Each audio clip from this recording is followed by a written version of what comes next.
When you see all of that sort of stuff, you just wonder when we will see the more than $1 billion that taxpayers spend on the ABC every year produce some sort of balance.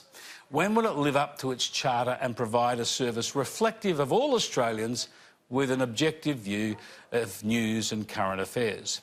You know, perhaps someday it might even reflect the fact that more than half of the population favour right-of-centre politicians over the left, or even that only a small cohort are actually Green left activists. Or maybe you've heard about the ABC's 50-50 project. Could this finally be a plan to even up the politics at the national broadcaster? But no, it's about identity politics, in this case, gender. The ABC, as we know, boasts about meeting diversity targets in its staffing when it comes to women, ethnicity, maybe even sexuality, I don't know. But this project is about boosting the number of female voices interviewed by the ABC. Now, generally speaking, that's a good thing, of course. It should just happen. It should just be common sense. But the ABC, being what it is, they've turned it into a major project and they're compiling a list, adding 1,000 women who are experts in various fields who might be available for interviews on the ABC. The ABC goes on to say it wants to include all women. We realise Australian women are of different ages, from different regions, it says, have varying social, economic circumstances and professional lives, and they are culturally and linguistically diverse. Terrific. Same old diversity stuff. But what about some diversity of opinion? That's still too much for the ABC. Earlier this year, we showed you how the ABC's daily panel show, The Drum, gave an overwhelming majority of its panel places to people from the left of politics. And we've had a bit of a look at how they might have changed since the election. Rather predictably, it's the same old story. Our research makes it almost 60% of panellists since the election lean to the left, about a quarter are centrists, and less than 1 in 5 could be identified as right of centre. Imagine a 50-50 target in politics, in ideology, in ideas. Imagine a diversity of perspectives at the ABC. I know, I can hear you already. I'm dreaming. I'm just dreaming. Let's follow this issue up now with the Institute of Public Affairs, who love to put up their experts to contribute to the public debate from a free market, small government perspective. But they seem to have been blacklisted by the ABC.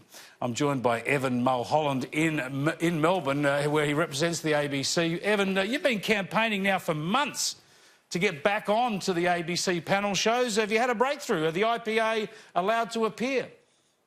Unfortunately not. It's now been 497 days, 500 days on Thursday, since the IPA has been invited onto its panel show, The Drum. Now, I see they're all for quotas when it comes to gender representation. One point on that, the ABC earlier this year put up a poll for organisations to submit female experts for people to come on to boost their number of females they have for interviews. We at the IPA put in our expert, Dr. Bella de Brera, who you've interviewed a number of times. She's an expert in education, on the national curriculum, on teaching of history at universities, yet hasn't appeared on the ABC since that panel. And one representation of that, earlier this year, the IPA releases an annual polling on the sentiment towards Australia Day. It found that 75% of Australians support keeping Australia Day on January the 26th. She was covered on pretty much every commercial network in Australia, including this network.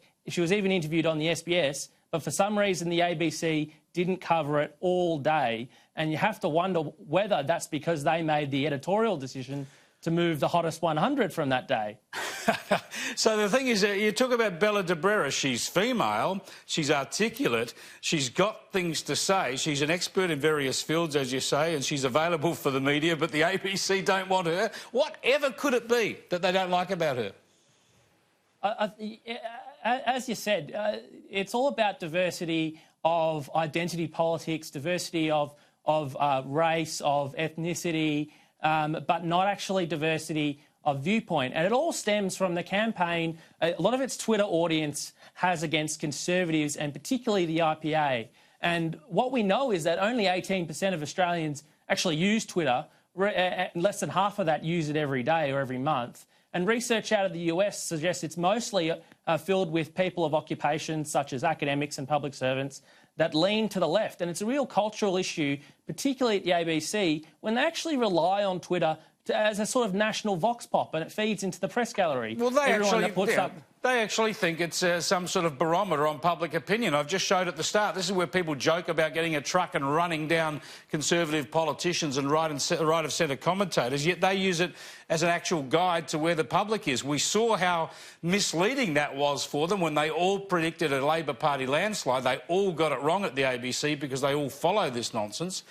What is going to happen to fix this? Obviously, the IPA could only appear as guests even if they didn't have you blacklisted. What actually has to happen at the organisation within the ABC to improve this situation?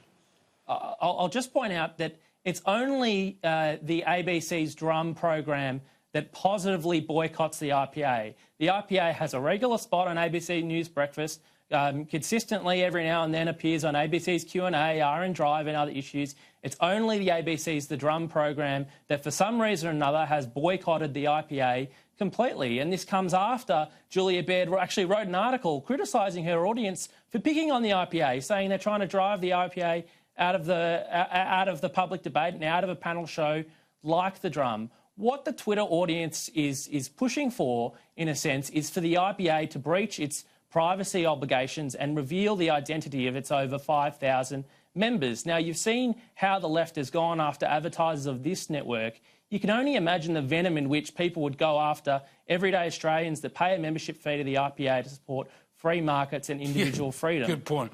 Well, let's move on from the IPA, though. As I said, we've heard your plight, and you're saying it's particularly The Drum, although The Drum is their prominent daily political discussion.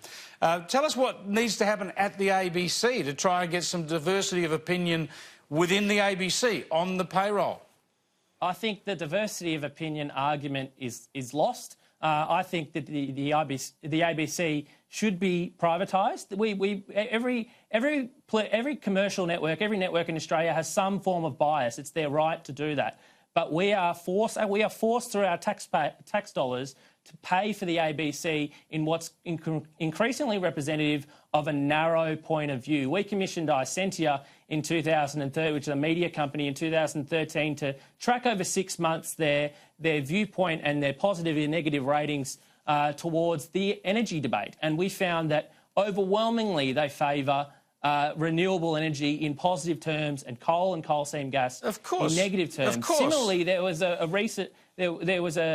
survey of voting intentions a few years back which found that ABC staff overwhelmingly lean to the Greens, even over Labor, which is far out of step with journalists in other networks. I think it was 40% of ABC employees favoured voting Greens. 40%. I mean, it's just so completely out of whack with the mainstream people they're supposed to serve and who, regardless, have to fund them. It's an outrage. Thanks so much for joining us, Evan. I appreciate it. Thank you for having me. Evan Mulholland there from the IPA. They can't get a gig on The Drum, but I tell you what, if you want to destroy coal-fired power stations, shut them down, have renewable energy, I don't know, have open border policies, then the Drum and these other programs will have you on.